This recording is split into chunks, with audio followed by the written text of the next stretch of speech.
Fellow Quarantinos, it's time for our Q&A for another trigger-proof transmission.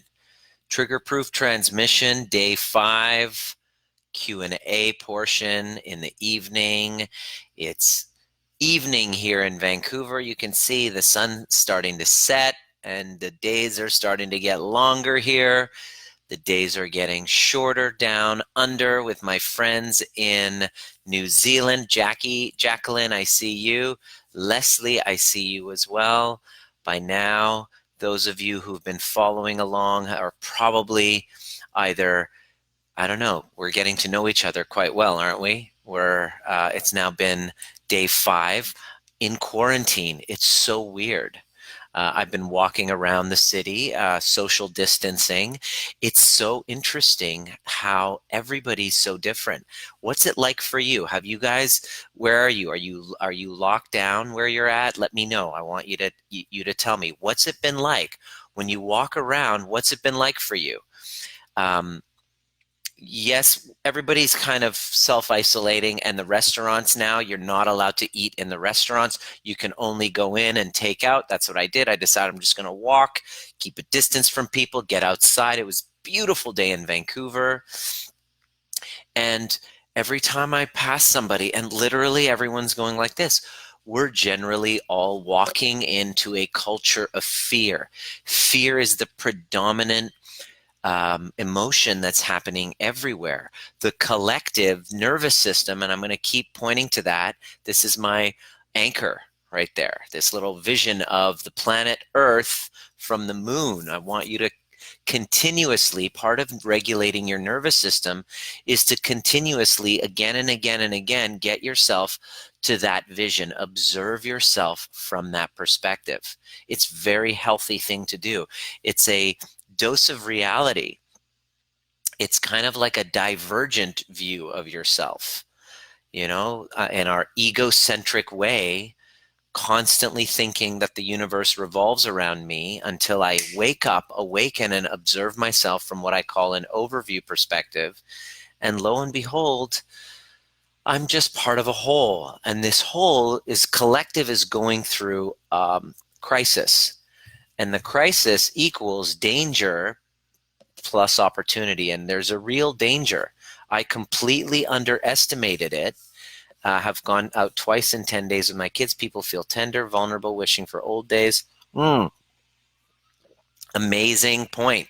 Wishing the old days. I'll be honest, I feel like I'm still struggling. Guess what? Here's the promise I have for you. Laura, the fact that you're here, my commitment on every transmission, trigger-proof transmission that I do, is that you enter the field of my conversation, which is all done with my regulated nervous system. So I'm bringing you to my level of regulation and reminding you that your tone of nervous system has an impact on the people around you energetically. And this isn't woo, this is fact. When you walk into a room and you look at your child's face, you can feel that they're dysregulated. You feel it, you see it, you know that they're either in dorsal vagal shutdown, which I shared on the previous transmissions. If you haven't jumped in, please go back and keep watching. Just tune out everything and just listen to these types of this type of content that brings you here. They're in dorsal vagal, sympathetic.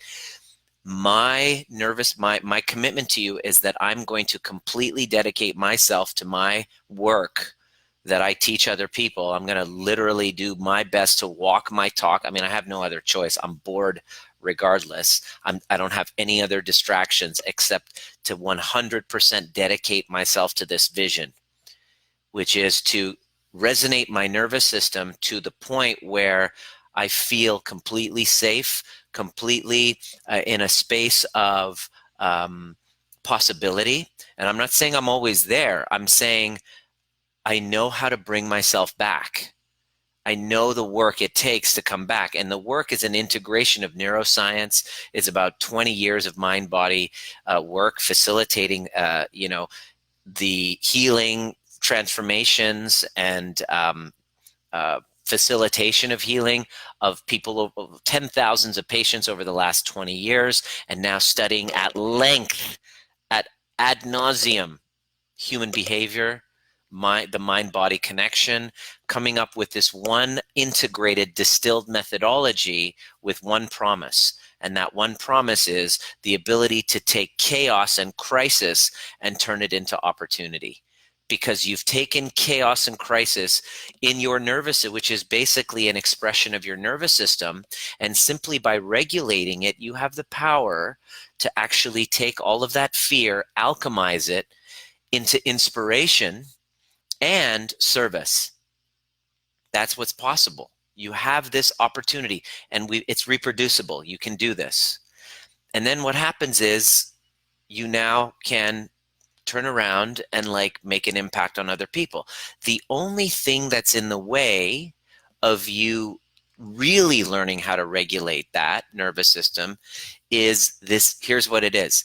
It's that unfeeling, that pre-existing background feeling of a lack of safety that always was there, but you were too fucking distracted doing, being busy to actually notice.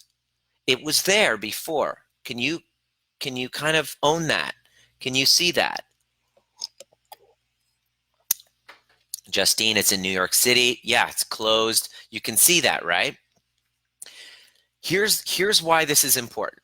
I'm going to tell you why this is important, and I'm not saying this to scare you, because what's my commitment? That every time you spend time with me, you leave feeling your heart opened. But that doesn't necessarily mean hiding or digging my head in the sand. From credible sources within medicine, because I have friends in high places, apparently this thing is highly contagious and it's going to get a lot worse before it gets better.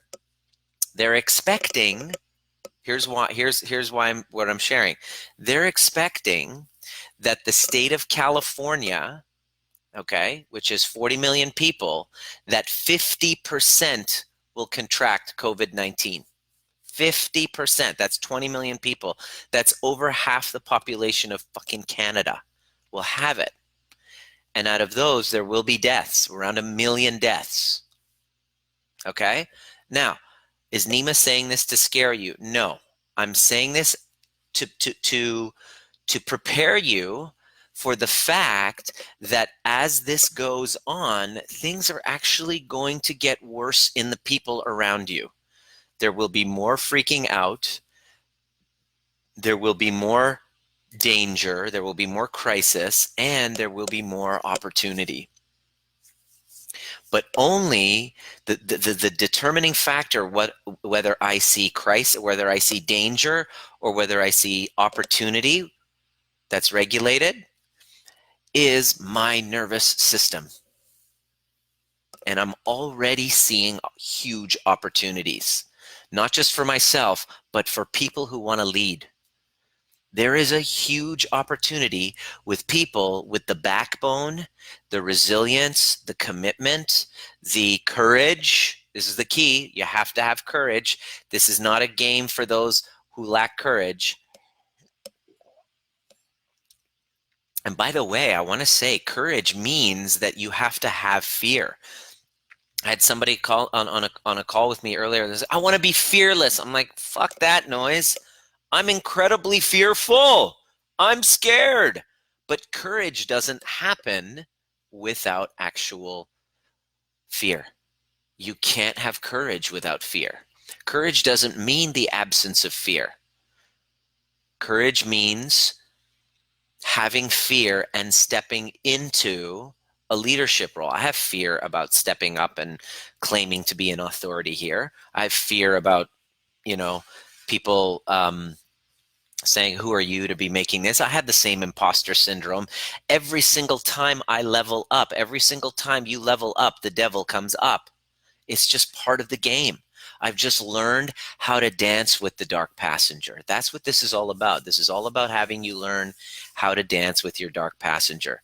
It's good to have you. I want you to tell me where you're signing in from, where you're tuning in from. engage. And there's a reason why. If you engage with me, your prefrontal cortex is actually activating with the conversation. You're present rather than in your head somewhere else or having a bag of popcorn and just watching. This is not the only way that you're going to be able to regulate your nervous system is through engagement. You must engage. In other words, the majority of us are completely shut off and disengaged from the world. We numb and we sedate ourselves. We use social media to numb. Okay, what I'm asking you to do is to listen, pay attention, and embody what I'm saying, and then engage. And when you engage, Brampton, Kamloops, BC. Okay, great. Welcome, Wendy. I'm glad to have you. Where are you tuning in from? Nanaimo, yay, Caroline, love having you. North of Toronto. Where north of Toronto? Newmarket? Where are you? Tell me. I'm curious. So things are gonna get worse outside there, but that doesn't necessarily have to mean that it gets worse inside here. And if you've been following along, where are all of these symptoms of fear and panic and lack of safety actually coming from? Where are they coming from? I'll tell you where they're coming from. My phone is blowing up. Whenever you guys message or comment or whatever, my phone blows up. They're coming from a younger version of you.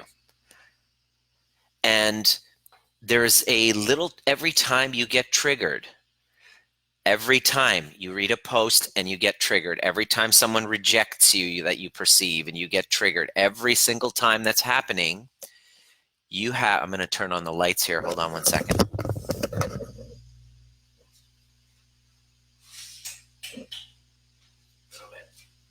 little bit more light.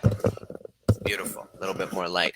Every time you get triggered, what's happening is it's your younger self screaming for attention. In fact, when I discovered that, I learned how to regulate my anxiety. Anxiety is something that the reason why I'm teaching this to you is because I teach what I most needed to learn myself. I needed to learn how to regulate my emotions. I thought everything is going to be fine when I graduate chiropractic school. Fuck, this sucks here. There's too many exams. It's too hard. I'm going to be free when I graduate. Fine, I can't wait for this to happen, and then I get on with my life. Boom, I graduate, I start practice. Anxiety, how am I going to get patients? My practice, I have all these debts. I have $100,000 debt at the age of 25. Okay, I haven't figured it out yet. Let me just try this. Maybe when I pay off my debt, that's when this fucking feeling's going to go away, and then I'll finally be happy. I'll finally feel safe. Then everything's going to be fine. Can you relate to that? Does that resonate with you? Can you relate? Let me know. Can you relate to this? Is there ever a time where you thought to yourself that, okay, when that happens, then I'll be happy? Right now, you're probably delusionally thinking that finally, when this crisis is over and I don't have to worry about this whole COVID thing, and it's blown over and it's made its way through, and then I'm back to my old life, then I'll be happy. There's another delusion. I'm here to tell you that that's not going to happen. Number one, and number two, probably because that old life is finished. That old life, the reality that you saw before, the way that things were before, can I just be back to the good old days? They weren't good old days. You were equally as miserable in another form. There was something that you were working, that you were clinging on to that wasn't working, and it was just as miserable. Stop thinking that it was the good old days. In fact, your adaptability, your resilience, and your ability to really step up and lead is all dependent on your ability to just let go and surrender to the control, to the idea that you're supposed to have some sort of control and certainty. Our journey of becoming trigger proof and emerging as a leader comes with making sense of these three ambiguities of life. Okay, I want you to write these down. I want you to take notes of them. There's three ambiguities that we are here, that once we really let go of control of, then we can then shine. We can create opportunities in these times rather than sitting there going, I hope I get my job back or my this back. I hope I go back to that old unconscious life. This is the opportunity for you to step up and lead a world of people that are going to start to crumble around you because of dysregulation, and they're going to unravel. We will see an unprecedented case of illness. And it's not just that. You know what happens with illness.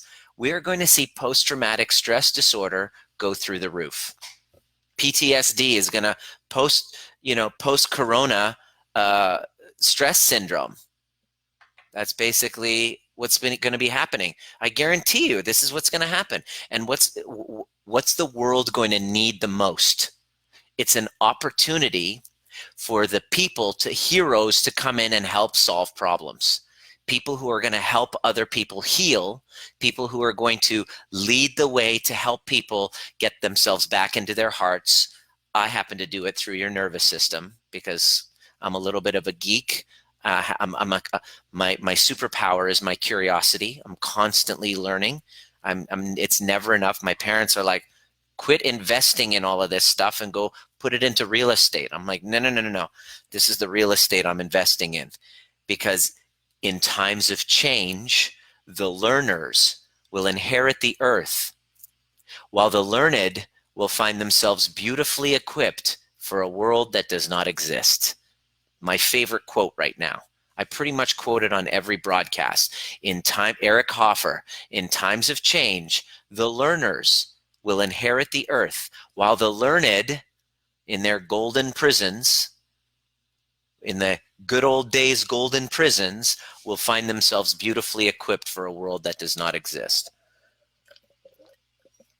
This is great news for you if you're willing to do the work. This is great news for you if you're willing to take on the responsibility and stop playing the victim and hoping that Donald Trump or Q will save you.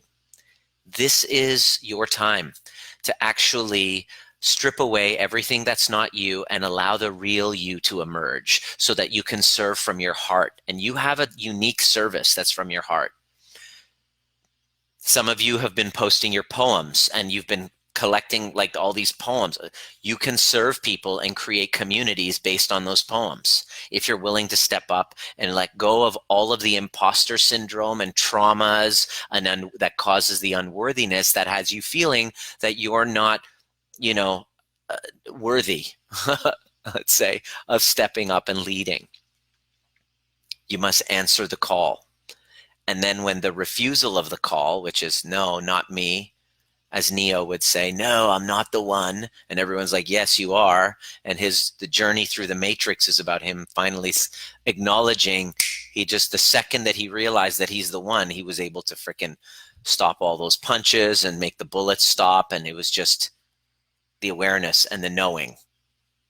I'm here to tell you, as your Middle Eastern Morpheus, that you are the one. That's why you're in this group. You're in this group because you chose to come in, or somebody who absolutely loves the shit out of you had just invited you in, and you're like, who is this fucking guy? It's like, who does this guy think he is? He really triggers me. What did we say earlier today? You missed a really good one. Your trigger is the younger self, that you're confronted by a younger self that has yet to be loved by you. That's what a trigger is. What we've been living under the illusion that the trigger is about that other person, and you see that people who get offended, especially white women, no offense. White women are notorious. I know I have pretty much 95% of my audience are white women. I don't know why am I saying this? I'm so stupid. But yeah, it's a joke that it's just, we're looking for things to get triggered by. We get offended constantly. Okay. And we blame the person for that's offensive. Sure. Okay. Rather than looking and seeing what part of me that doesn't love myself and know myself and feel worthy of myself is at the effect of somebody else's opinion of me or opinion in general. The trigger that's so offensive is revealing a part of you that you don't love. And that's so painful that you don't want to face it, that you're blaming the other person for triggering you. That's what we do. And instead of trying to go and create safe space, realize that safe space is a fucking illusion. And it's wiser to create a safe space in here. You're here as learning these tools because it's important for you to learn how to create a safe space in here. Because if you don't, you're going to constantly expect relationships. You're going to try and get into relationships with people, which will never create a safe space here. And instead of getting into relationships or even spending time with people who are constantly bringing up that there's no safety in here, what you're going to do instead is you're going to go, I'm just going to avoid people. I don't like being around people. I don't really like people. And then the interesting thing that happens is we go through a pandemic like this and it's like, oh shit, I really would love to have people. People are great when you can create an environment where people can feel seen and heard and loved and feel safe. When I can create that in here first, and then I can actually be the change for others. That's magic when people are like around me when that's going on. Teresa, are you calling me a Karen? Truth bomb. Hi. Your trigger is the younger self confronting you that has yet to be loved by you. Yeah, Caroline, you fucking love that one. That was big, huh? I can hear Khala's voice. Yeah. Beautiful. It's good to have you guys, by the way. I'm offended. White women. Melissa, you're Portuguese. Okay, so you're borderline. You don't get offended that often. You're like one of the guys most of the time. You're like, hey, forgot about it, huh? Right? But maybe Chris will have a different opinion. I don't know.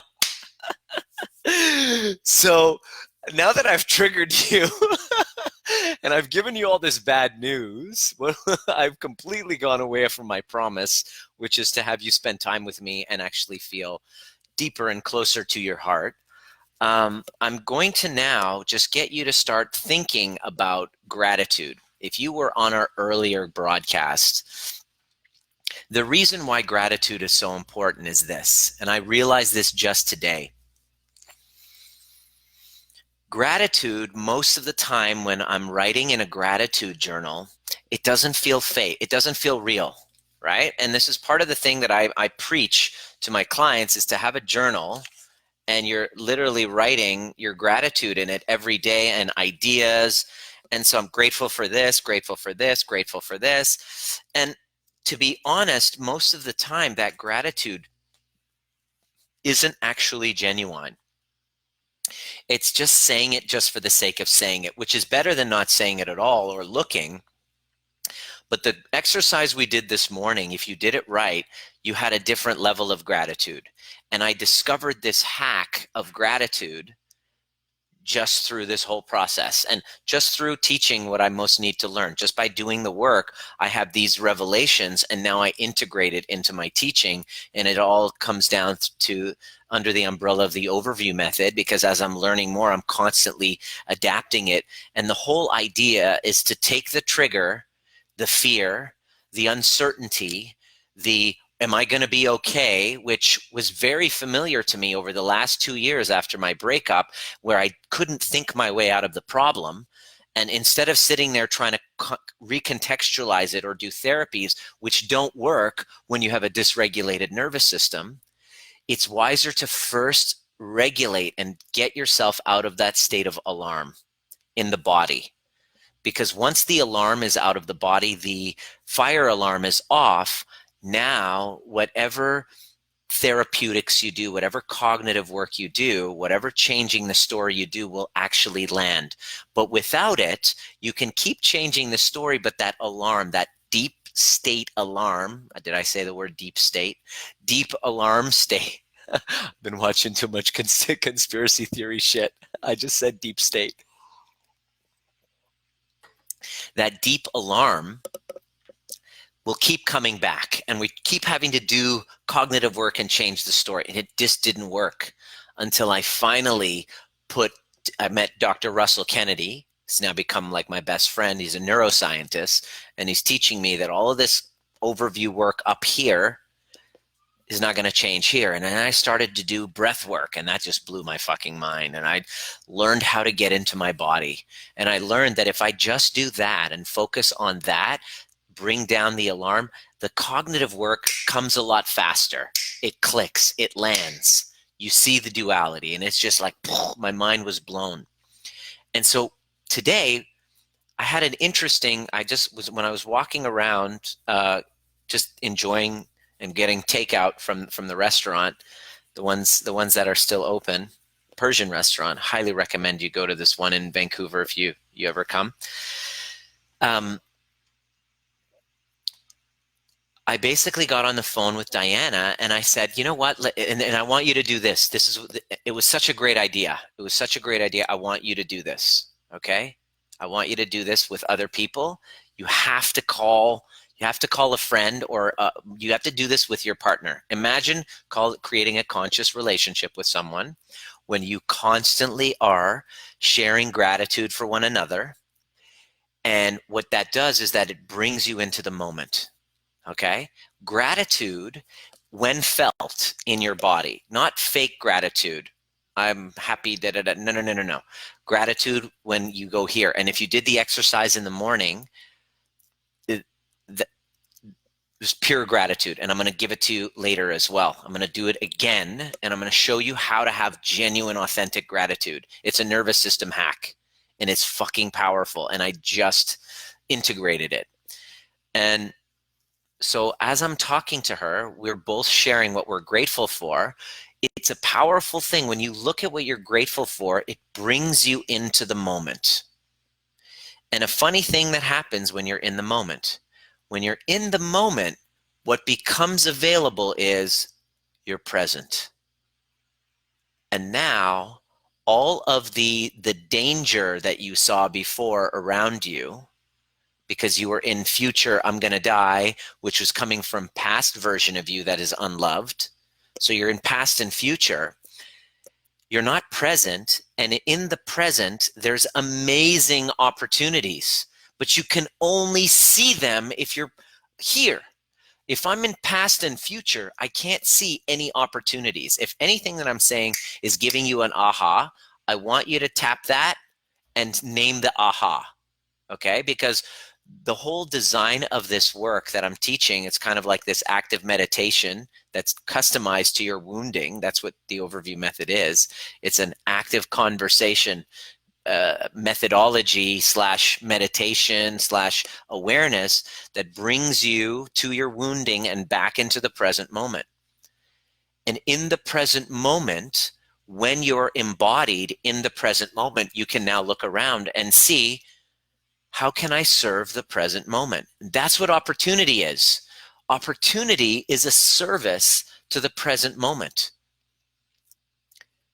Opportunity is a service to the present moment. When you serve the present moment, you're opportunistic. You can be opportunistic, but not in a bad way. Conscious opportunism.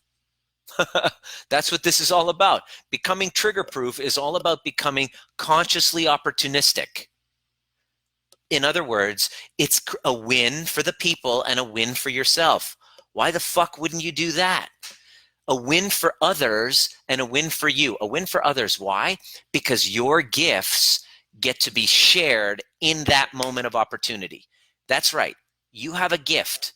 You have a gift that is going to help elevate the consciousness of people around you. Some of you are lawyers. I know that, Caroline is a lawyer that works with Indigenous rights. I think you're in that field. I don't know the specifics, but I know that it has to do with that. Now, that is an opportunity there right now. If you're present and you're not in your wounding, Caroline, You have an opportunity to upgrade your gifts for a changing need. Would you not agree that the needs and the problems have changed in the last month? Yes, there's been a shift of problems. For example, chiropractors now, dentists, their practices are fucked. All of a sudden, and by the way, I didn't see the pandemic coming, but I saw this coming 10 years ago. And that's why 10 years ago, I started the process of learning how to go virtual with my practice. And the interesting thing is, patients would come to me and I would adjust their spines to produce a transformation to their well-being. Simple, that's what I do. Now I do the same thing, but I do adjustments to you above the atlas vertebrae to produce a transformation of your well-being, because I'm regulating your nervous system by adjusting the atlas above, here and here. Simply by adjusting the atlas, where you're putting your, above atlas, where you're putting your attention, your focus of your attention, and helping guide you to bring your attention to the right place that's going to expand your health and well-being. I have a virtual chiropractic global practice right now. Now, every chiropractor around, dentist, sorry, I can't help you unless you're really willing to become kind of like a deeper leader than just dental health. Go into dental mental. Mental dental. Oh, oh, Jesus. See? Where did I come up with that? That was an opportunistic moment that I got from being here and present now. Mental dental. Okay, so my new program, my new 12-week program is for dentists who are struggling to make ends meet. They come and learn how to create mental dental. Okay, so that their crazy ass patients can learn how to transform their dental health by adjusting their mental, I don't know, just making this shit up. For 4 easy payments, come, my opportunistic ass is here to help you, right? Okay. So immediately now chiropractors are reaching out to me and they're like, holy crap. And I'm like, well, why don't you learn how to kind of move your practice virtual? It's going to happen regardless. When you go back to when you're, let's say 3 months, you're back into practice, because it's going to spread worse, right? So it's going to be at least 3 months, maybe 6 months.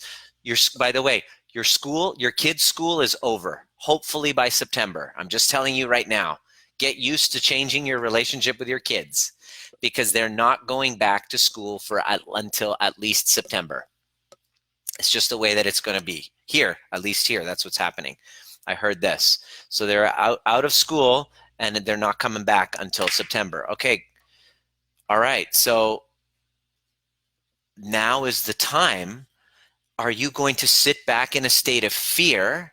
Okay. Are you going to sit back in a state of fear? Or are you going to be like, okay, I'm going to upgrade. The answer during uncertain times is to upgrade every fucking part of yourself. That's it. You either adapt and upgrade yourself, or you play victim like most people are, hoping that Donald Trump will save them. You get to choose.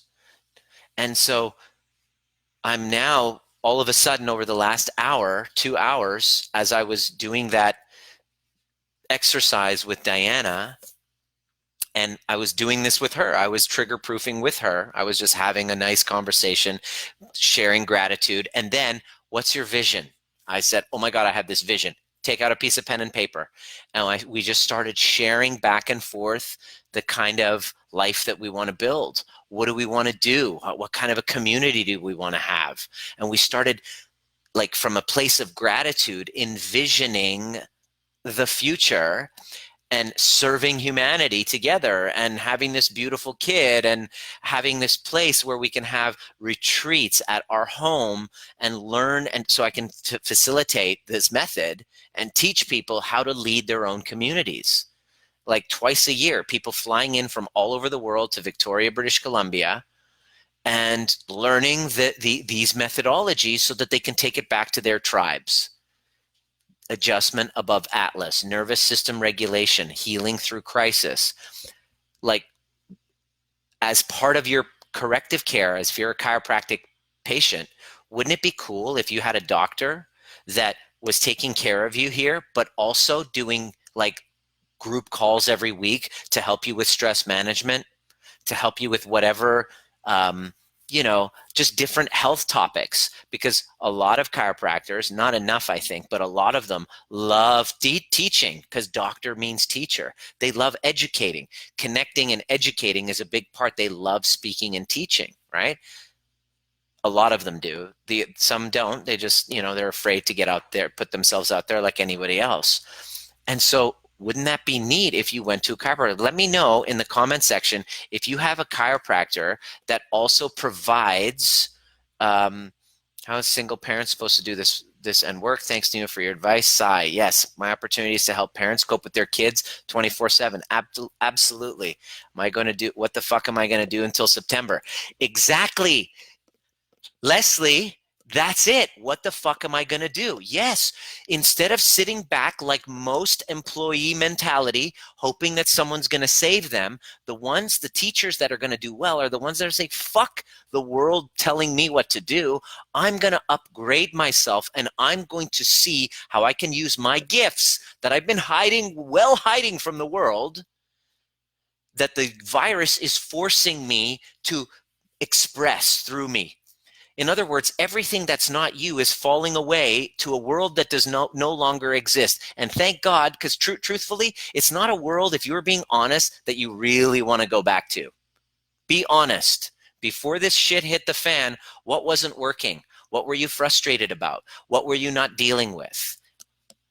Don't sit here. This is what we do whenever our clients, we're going through breakups and they're like, oh, I miss him. I'm like, yeah. Right now you're in a dark place, so you're looking back and you're only thinking of the great things, but you don't remember how fucking shitty it was. Thank God those things are falling away. Thank God the shitty parts of you can fall away, not the shitty parts of you, but the unconscious parts of you can fall away, and to emerge a part of you that is like, I'm going to express my gifts.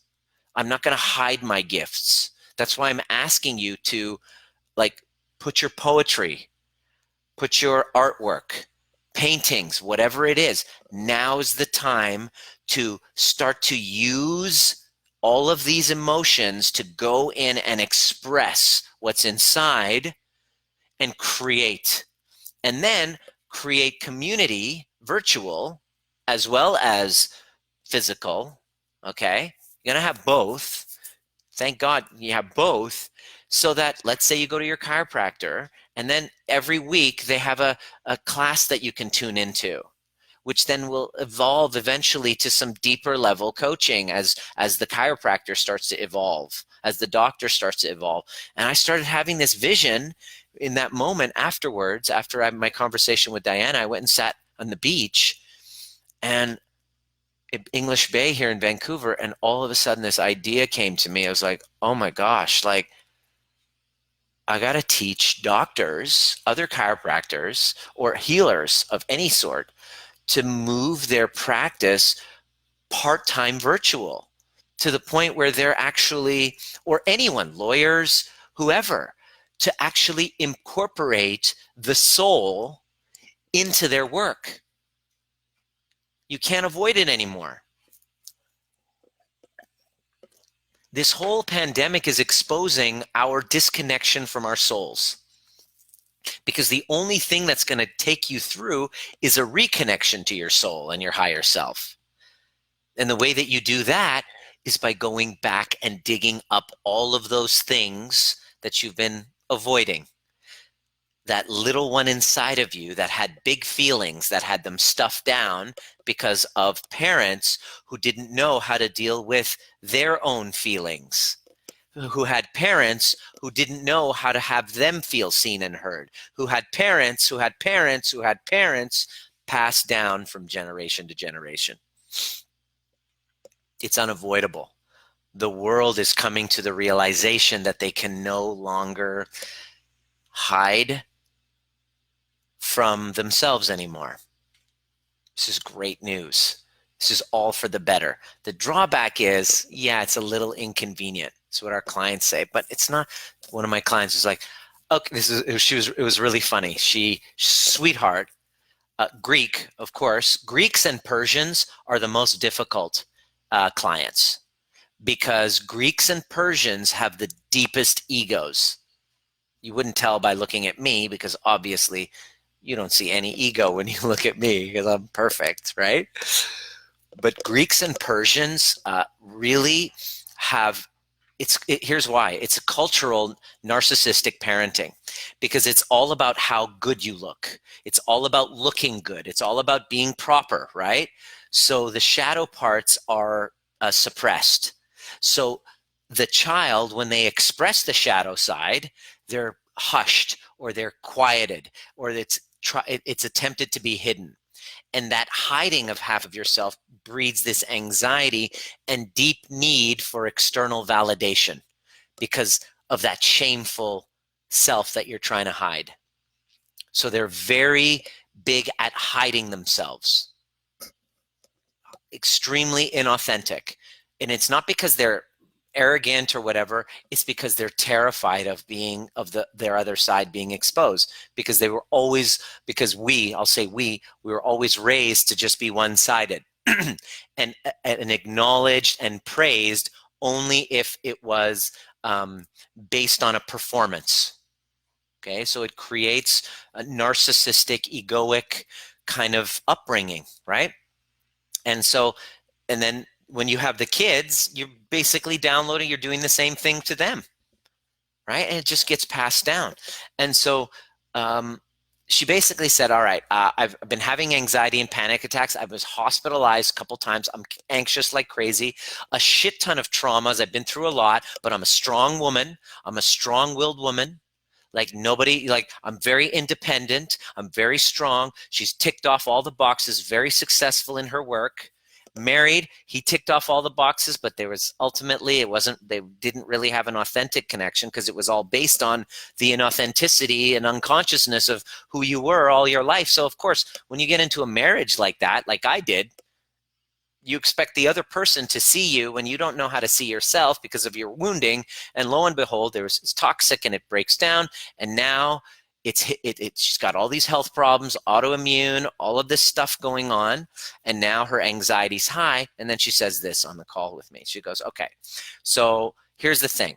I've now upgraded to get a Harvard course, okay, which is good. She's learning a lot, but why do you go and do that? Well, I don't feel complete, so I'm just going to get a Harvard diploma. I'm going to get a Ivy League whatever diploma so that then I can feel more strength with myself, right? It's really based on ego, right? And she was very open with me and admitted that, but yet she was saying that, she's glad she's taken the course because she's learning stuff and it's opening her world, which is great, side benefit. But here's the point. I was like, what is it that you want? Well, I want to feel safe in my skin and comfortable. I don't want to get triggered so easily that I just unravel and I'm in my head all the time.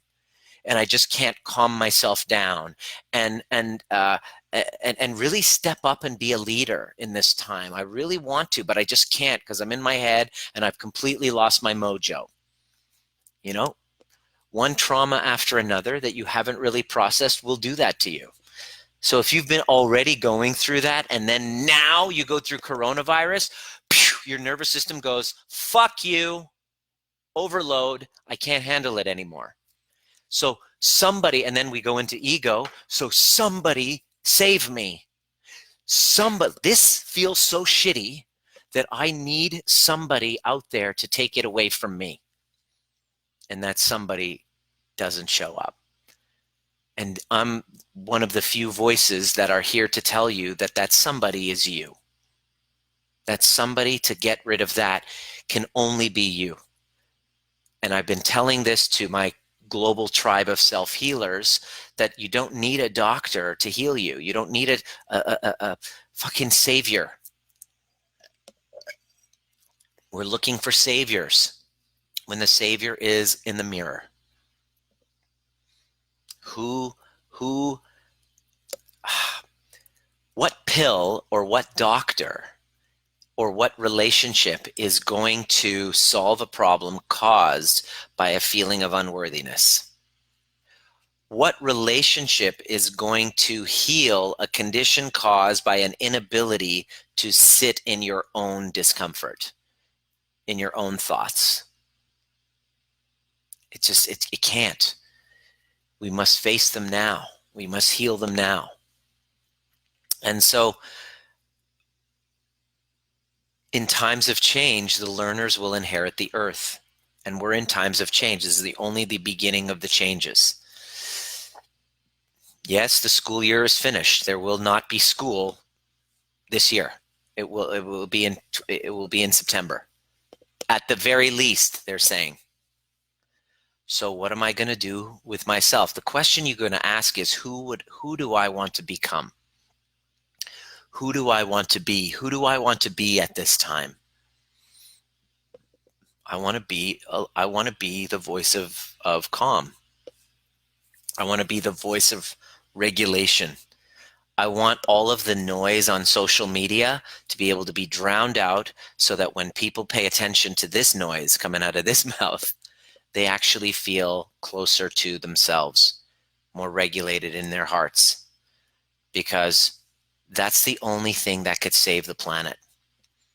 If just one generation took on this work to heal, to make a list of all of those woundings that were implanted from generation to generation, and they said, I'm going to take one generation of people putting up their hands to go back and dig up all of those old stories and all of those old traumas, and to recontextualize them both here and go into the body and feel all the feelings you've been avoiding all of this time, and get in there and melt the polar ice caps of the ice wall around your heart because you didn't feel safe, to melt that and actually get into our hearts. Empathy rises, and not just unconscious empathy. There's two types of empathy. Unconscious empathy, which is, I'm going to abandon myself and completely fix and solve you so that I can be important and I can have an identity and I can avoid my own fucking work. That's unconscious empathy.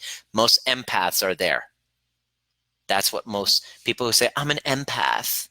Yeah, most of you are unconscious empaths. I did a podcast interview with this woman. She's called the empowered empath. And I was like, I'm about to trigger y'all, motherfuckers.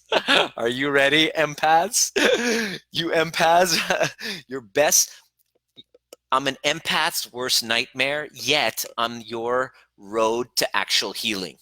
Because I'm here to trigger what's unhealed in yourself. And rather than saying I'm an empath and sensitive and leave me alone and that's too offensive, you're wiser to go, okay, why does that offend me? What part of me does that bring up? What part of me does that asshole bring up? That's where healing comes from.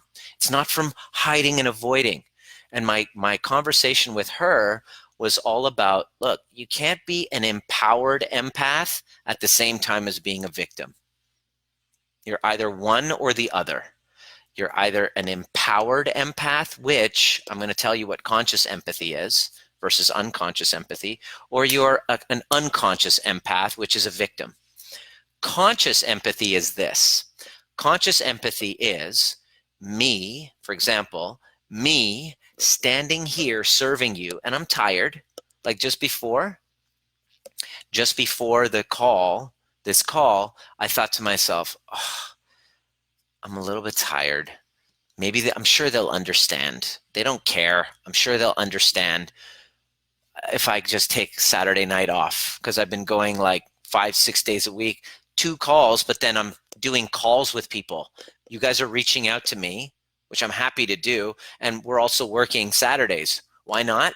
You know, I get my fun in, but I love being of service.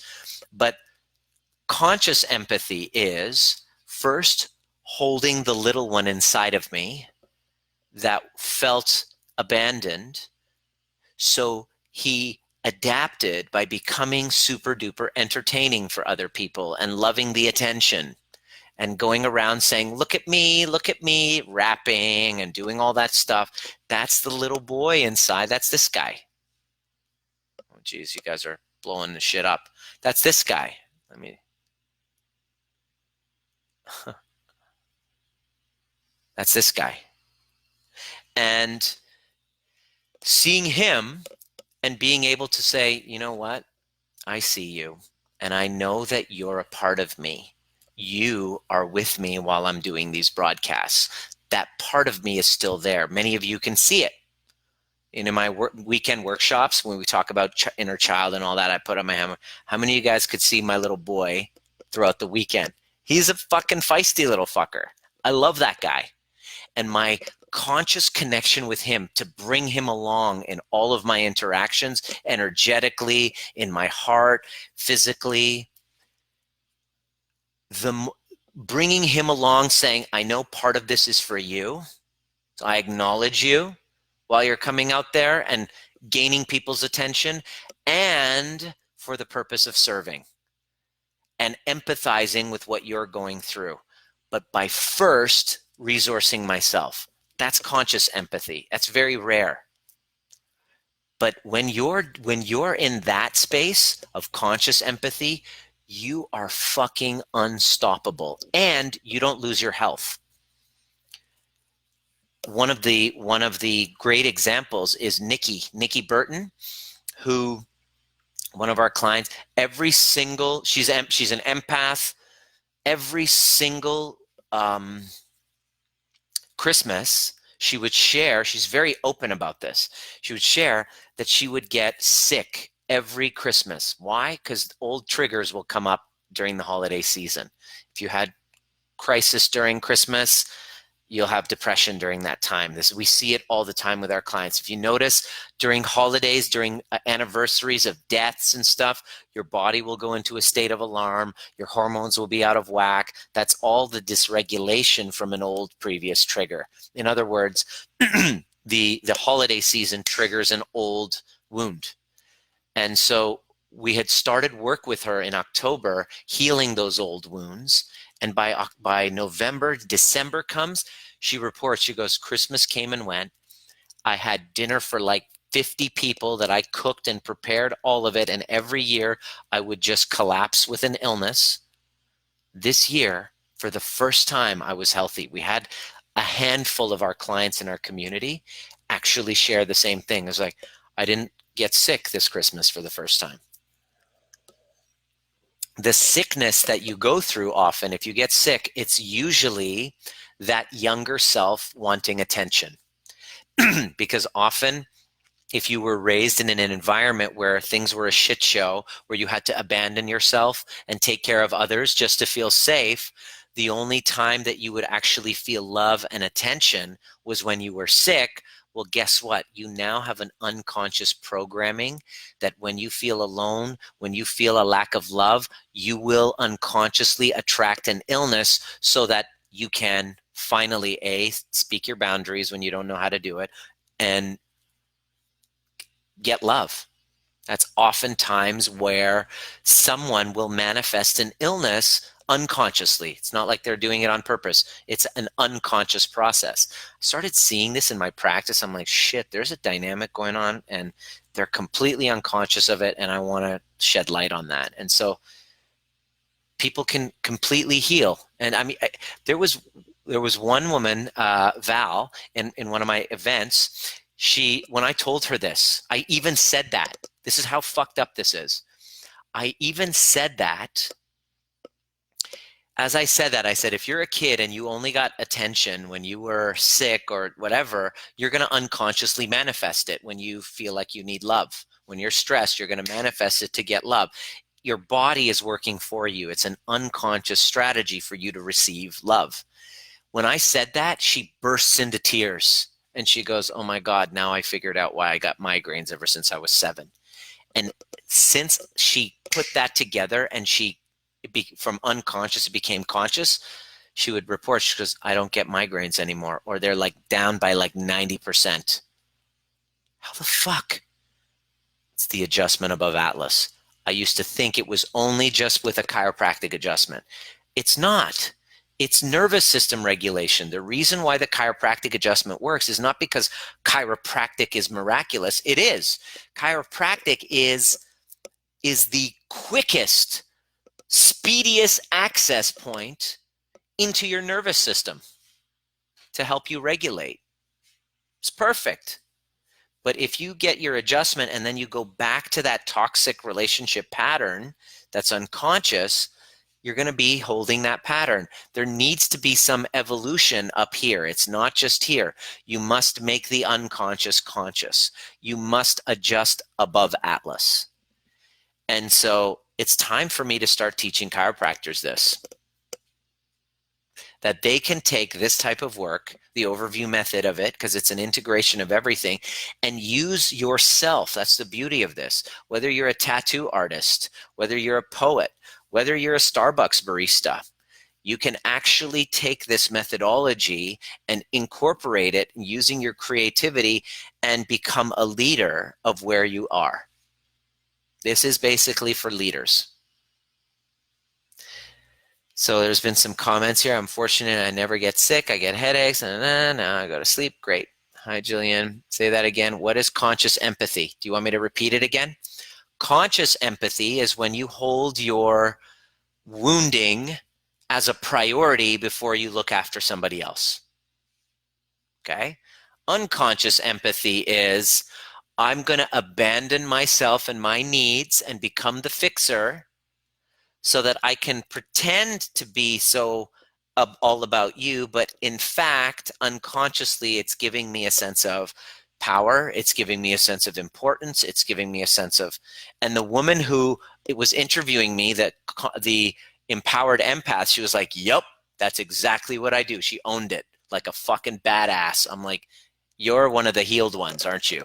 You fucking owned it. Whereas the ones who are blind and they don't own their wounds and they don't own their egos are blocking it, you're fucked. You're just going to keep getting sick until you tell the truth. And how do you know it's the truth? The truth will set you free, but first it will piss you off. Some of the things that I'm saying to you are triggering to you because it's the truth. There's nothing more triggering than the truth. The truth will set you free, but first it will piss you off. In a room, when you're in a room, the one that's most willing to tell the truth is the most powerful one, because 99% of the population is afraid of their truth. They're in hiding. I can see from your Facebook posts. I can see from your Facebook profiles. You always have a legitimate reason, but it comes from some sort of a fear. And that incongruency and that inauthenticity of you showing your true self is anxiety producing, because deep down inside, your soul yearns to express itself fully. It deeply wants to, but it's too fucking afraid. So when we see people who are so self-expressed, it triggers the shit out of us because we wish we had that same power. Do you know what I'm talking about? Hit the like button or whatever if you know what I'm talking about. This information is so good that I will need to watch this Q&A over again. Thanks, Laura. And here's the neat part about this. None of this is scripted. This is all, I call it a transmission. And here's the cool part about that, is because you have that same capability.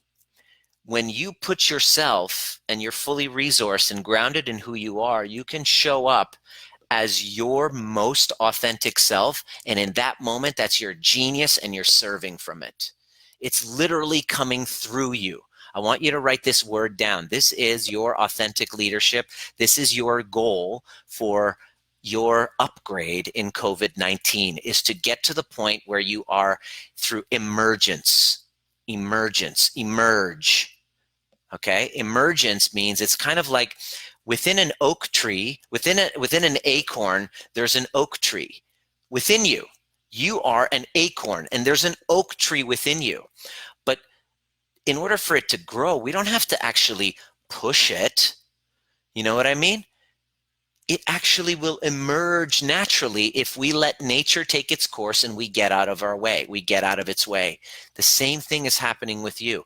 When I realize that I'm a fucking acorn and there's an oak tree inside of me, and all I need to do is to get my ego out of the way and step up, as a Baha'i prayer says, Lord, make me a hollow reed from which the pith of self hath been blown, so that I may be a clear channel through which your love may flow to others. Let me say that again. You want to write this one down, the hollow reed prayer. You want to really embody that. It's probably my favorite Baha'i prayer. I was raised as a Baha'i, and it's like I used to be a Sunday school teacher. I was born for this shit. Except I wouldn't say shit in Sunday school. That's the only problem. That's probably why I had to move on from that and do this. Lord, make me a hollow reed from which the pith of self hath been blown, so that I may be a clear channel through which your love may flow to others. That's what I'm talking about. That's a regulated nervous system connected to their soul through their wounding. The access to the soul comes through your wound. You know, that's where the light comes in, right? There's a crack in everything. That's where the light comes in.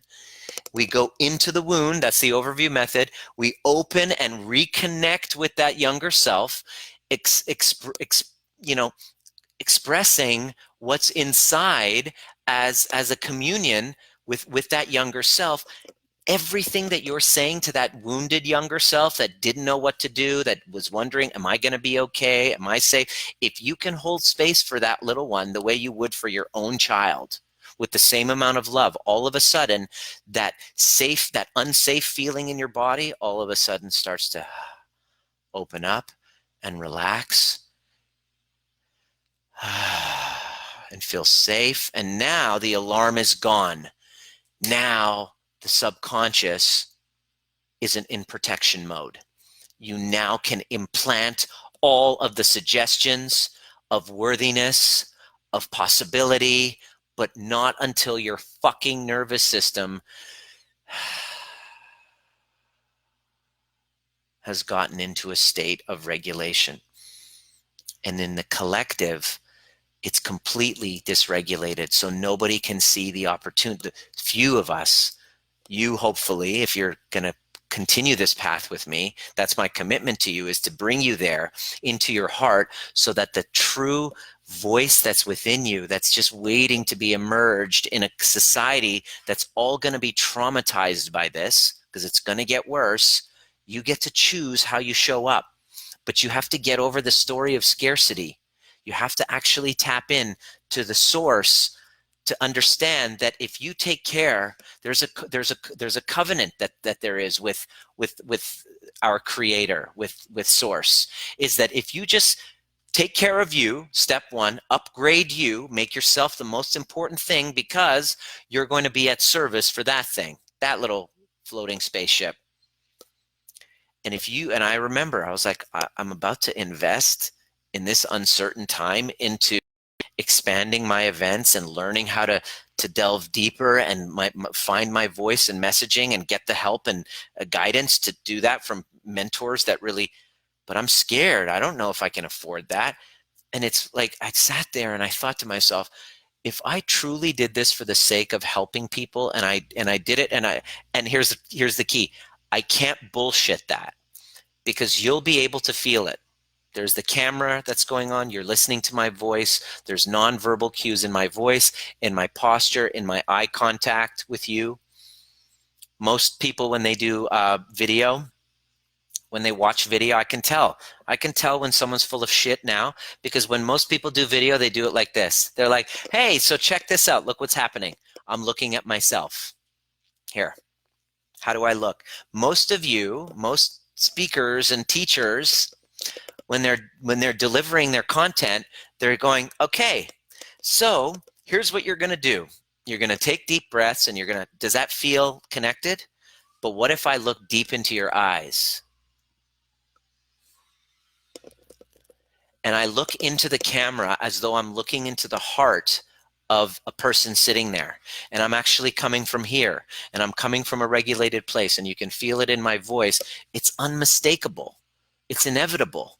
You take care of the planet, upgrade yourself so you can upgrade what you can serve other people, serve to other people, and the universe will fucking take care of you. Why? It's self, I mean, it's designed that way. It's designed to support. Mother Nature is going to support what supports her. That's it. That hollow reed. I am here. By the end of this transmission, you're going to leave feeling inspired. You're going to be in your heart. You're going to be looking around and going, how do I serve?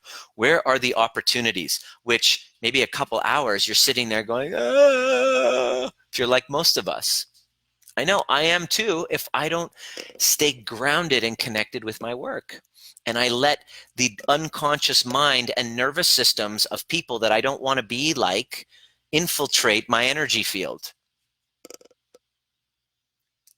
I'm putting a quarantine of the contagion that I'm most concerned about is content into my brain that's going to have me feeling less than connected. And I'm not doing this from a blinded perspective because I want to know what's going on and I want to hear it from credible sources and just the reality of what we can expect as far as the spread of this contagion.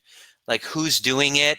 If it was a freaking chemical warfare or Bill Gates to sell more vaccines, okay, that doesn't matter. That conversation doesn't matter. It doesn't change the reality of what's happening. I'd rather serve the people that are going to need me when this shit hits the fan. And I'm asking you to do the same. That's what this whole group is about. If you've been a sideliner and you're listening and you're like, okay, hopefully someone's going to save me and I'm just entertaining myself so that I don't get bored during these times, I'm asking you to fucking step up and actually throw away your old life because it's done. Your old life is done. And that's a good thing. This is great. We're not in control. We have no control. This is great. You know, this is like a kind of a Buddhist teaching. It's time to get into our spirit. It's time to get into our soul, where this, with the soul, there's an acknowledgement of a lack of control, that I'm not in control. All I can do is to focus on what I can control, and that's what's going on inside of me. And when I do work to regulate what's going on inside of me, all of a sudden I get present. I get into my heart, and that crisis and that danger, all of a sudden, all I see is opportunity. I'm like, wow, I'm a conscious opportunist. Does that make sense? That's creepy. I'm so glad. Yeah, you're talking about. And I know, Melissa, you're part of the light workers. You've been, I've had the pleasure of working with you and watching you completely transform from where you were at. And now you don't think I have every time I see one of your posts, I get like a beautiful chuckle inside going, atta girl, she kept going. You kept upgrading. That's the thing. You kept upgrading yourself. And now you are serving other people who need you the most. The question is, who's serving you? Where are you adapting? How are you upgrading what you offer? Because that's what we do. You have two choices. Sit back and shore up in scarcity, which is what everyone's doing, or you go all in with your upgrade. And trust that you're doing it for the right reason, which is number one, to heal you, because you can't lead people where you haven't been. Let me say that again. Got to write this down. You cannot lead people where you have not been yourself. And I'm pleased to say that I've learned how to regulate my anxiety. I've learned how to understand and reparent my triggers and clear my shame and have intimacy and emotionally regulate and connect to my purpose. The most important skills you can learn to upgrade to. And now I've manifested an amazing relationship, put a ring on it. Well, I haven't yet because I haven't seen her since this happened. It was like, oh, I guess we'll do that. I was like, oh, okay. We're getting married in 3 weeks. I don't know if that's going to happen. There's another unknown. And we're just like, all right, we've invited like a small family. They might not be able to make it on from the ferry from Vancouver to Victoria. If it happens, it's just the two of us with a justice of the peace and 2 witnesses. Okay, great. And We got a baby due on October the 3rd. More unknowns. Cool. What do I have control of over? Who I'm being in that moment. My hollow reed. That's basically what I'm here to do. This is opportunity. Agree. Does anyone have any questions? Has this been useful for today? Now, I wanted to talk about how you adapt. And the last part is gratitude, authentic gratitude. How do you access it? And I came up with this in a meditation, and I'm giving it to you to practice every day. How do you adapt to this uncertainty? Here's what you do. Are you ready? And I want you to share this with your tribes. And I wouldn't mind if you make mention of where you heard this from and invite more people into this movement. That would be really great as a fair exchange, because the fair exchange that I'm getting right now so far is the satisfaction that you're part of my mission and your messages to me that this is actually making a huge difference for you. So that's what keeps me going in this fucking quarantine. That's what's awesome about it. Are you ready? Here's the thing. If you sit down and journal, I'm grateful for blank. So here's what I want you to do. Okay. I'll show you the difference. Are you ready for the experiment? I want you to write down what you're grateful for. Go ahead. Let's do it. I'm going to wait. Okay. Grief process. Yeah. Grieving old life pre-corona. Yeah. What about grief in this process? Yes. Okay, cool. I'll talk about grief. So here's what I want you to do. While I'm going to go get some water, I want you to write down what you're grateful for. Okay? Write that down.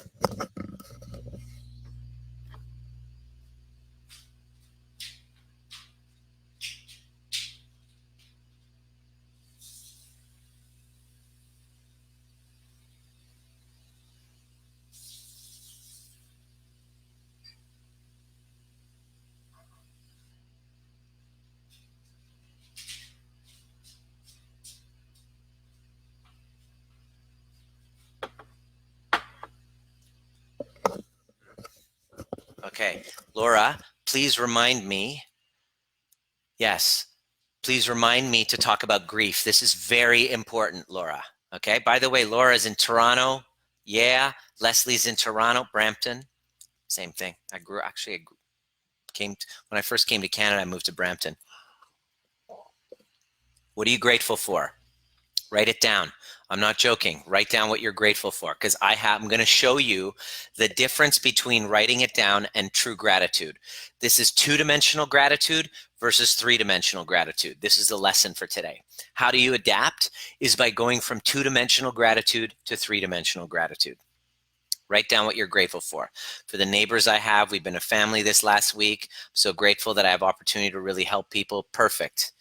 I'm loving this talk. Me too. I'm loving having you here and sharing this with you. Truly. I'm grateful for my home that I've lived in for 22 years with my husband. Perfect. Okay, great. What you just did when you did that is called two-dimensional gratitude. Okay?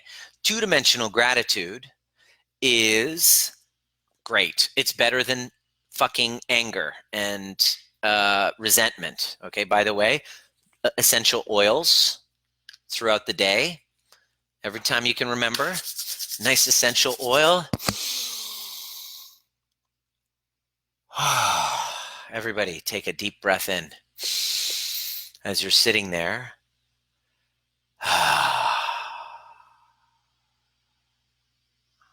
Another thing by the way, we're going to turn you into a leader. Another thing is just to remember the thing was, hi everybody, hi guys. When people get on social media and they go, hey guys, how's it going? And it's like when I'm scrolling and I'm sitting on the toilet and I'm scrolling, it's like, hi guys. And I'm looking around, I'm like, I don't see anybody else. So when you're talking into the camera, and this is something I've been working on consciously, talk to one person. It says you might talk to one person when you're doing this, by the way, because some of you are looking to expand your leadership. Some of you might be expanding your leadership. So I'm now consciously moving into the conversation with the camera as though I'm just talking to you as a one person. And instead of saying, hey guys, that's just kind of, it's just more, there's more intimacy that way. And this is what we're craving. We're in a disconnected society. So if you can upgrade your intimacy, you have an advantage over everyone in this changing world, in this world, which is going to be even fucking more disconnected after this thing runs through. And we have all these deaths and we have all these complete changes to the economy. People are going to want to have real connection because they've been so disconnected. So it's wise for you to learn how to upgrade your intimacy, which means getting out of your fear, like addressing your, not getting out of your fear, but facing it and addressing it. This is what we help people with, like, all the time. So now watch this. Caroline, you wrote down what you're grateful for. Okay. Leanne, grateful for being able to attend these live sessions. Perfect. Awesome. Okay. Now what I want you to do, and I'm grateful for your acknowledgement too. What I'd love for you to do is to now, what we're going to do is I'm going to take you through this meditation just quick, because I already did one earlier today and it was a great one. And I'm just going to do a quick one. But how do you separate two-dimensional gratitude from three? Now, here's what you do. You go back to your previous time where you had this complete disconnection, where you were in this unknown, let's say 10 years ago, 15 years ago, through a transition where you didn't know if you were going to be okay. Write down when that was. Write down when that was. And Antaya, yes, I'm sure you would be a great coach, and you can't lead people where you haven't been. So the more you work on you and stop avoiding that work that's necessary, the faster and more rapidly you'll be able to merge into that new world. You have to face that shit, though. That's the thing. You can't avoid. All right. So as you're writing, my divorce, perfect, 1996. Good. So what you're going to do during your divorce, or during that time where you just were like, oh, I don't know if I'm going to leave this toxic situation, I want you to go back there and sit with them, that version of you, where they were, whether they were laying in bed, whether they're sitting in their room, just really like numbing themselves from the uncomfortable feelings that they were going through. Go ahead and really like connect with them.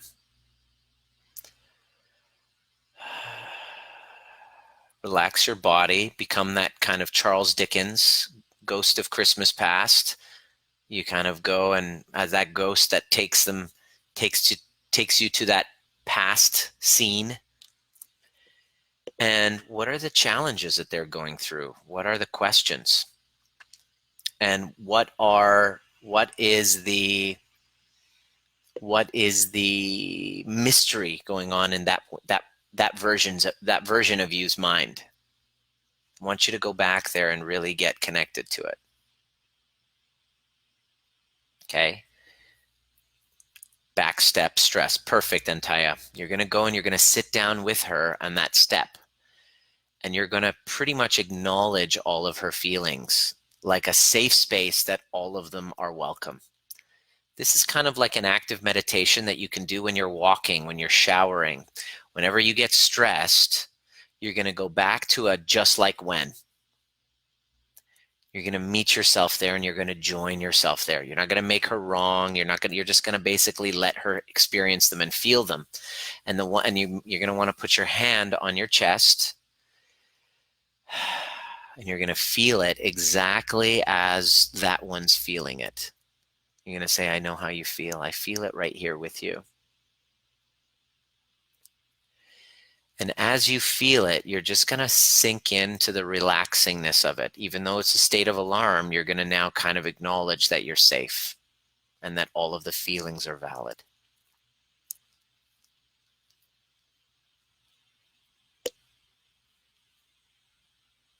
You're going to sit and feel that horrible sense of, am I going to be okay? Are we going to be okay? Am I going to have to face the unthinkable, and really see yourself there? What if you were to communicate with them and tell them everything that, what's the advice that you have for them? How should they handle it?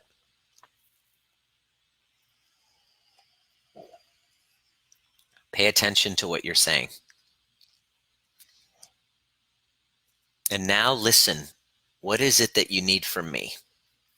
This is when you ask them, what do you need from me? And then you're going to listen to the voice.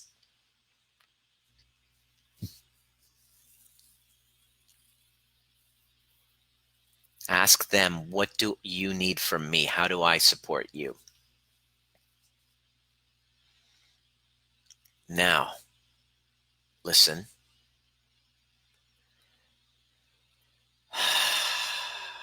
Really take it in and just embrace them and feel your body relaxing to the realization that you're safe and that you got each other and that you don't need anyone else outside of you, because you're going to support yourself through that.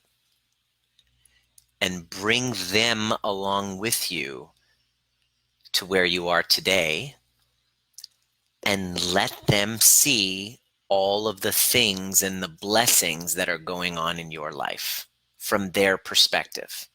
Watch their face as you show them everything that they end up with that they were scared they wouldn't have. Really feel it. What's the look on their face? Can you embody that? Because that's how you access true gratitude. That, my friends, is far deeper than the two-dimensional writing the gratitude list. That is a three-dimensional gratitude. I want you to really feel that, while that version of you looks around at all of the blessings you have in your life now, how your life has changed from there. They didn't even think that they would make it this far. Yeah, you have your good days and bad. You have your not so great shit going on, especially with this coronavirus. But if they really looked at what you have, can you not see how blessed that they would feel you are? Drop that into your body.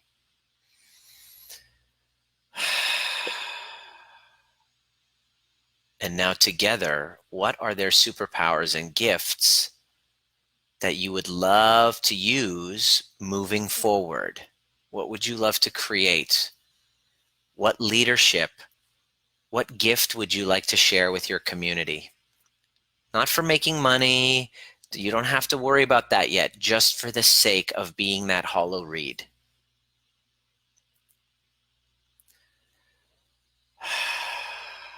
Feel into what that would feel like. See the images of that new life, that new upgrade that's completely authentic to who you are based on that old wound.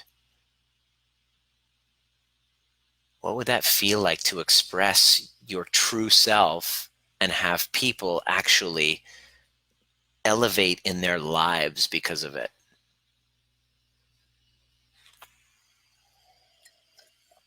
It's good to make money, but when I get a text message saying with a baby photo of a couple who basically were on the brink of divorce 1 year prior, but then start working with you and then end up going from wanting a divorce to now having another baby together. It's good to make money, but that shit's meaningful. What would that be for you using your gift? My gift is my ability to call out bullshit and help people learn how to manage their triggers to get to the truth by triggering the shit out of them, scaring them, and holding them to a higher standard that they were too afraid to acknowledge or allow emerge through them. That's my superpower. What's yours?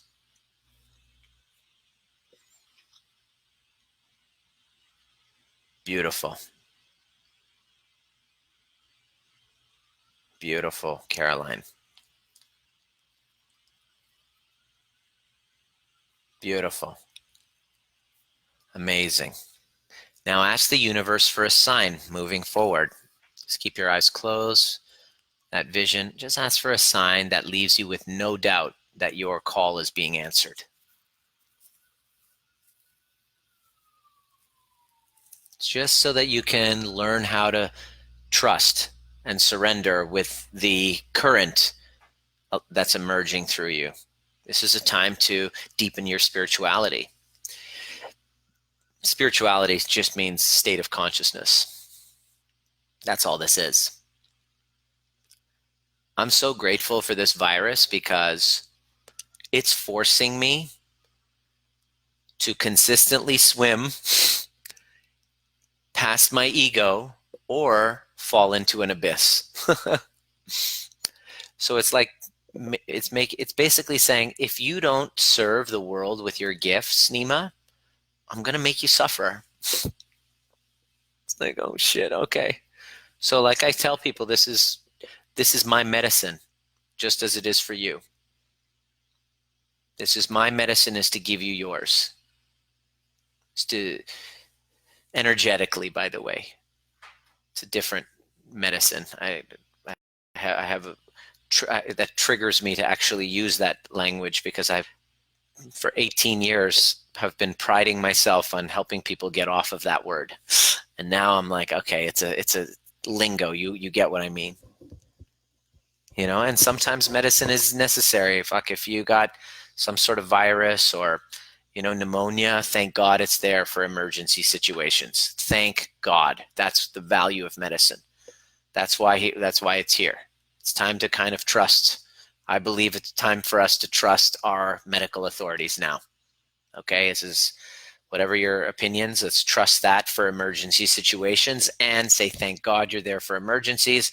But the long-term health, from autoimmune problems, from digestive problems, from chronic pains, medicine's fucking useless for those things.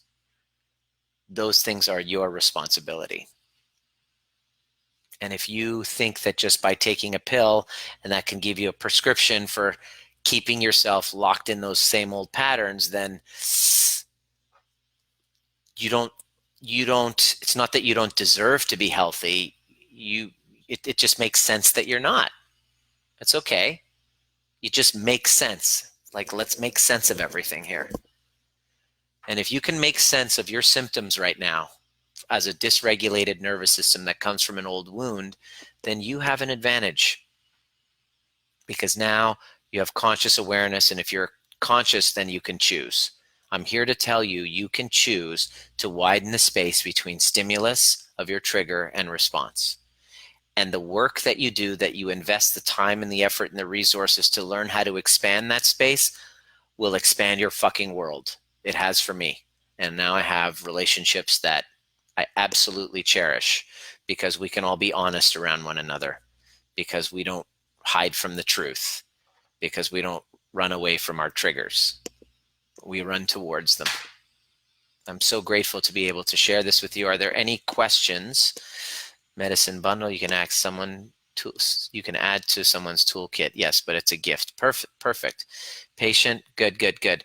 When the medical model told me physio and play therapy was needed, I delved in my culture and spirituality. The kiddos became grass dancers. They did physio and play therapy together in a new site.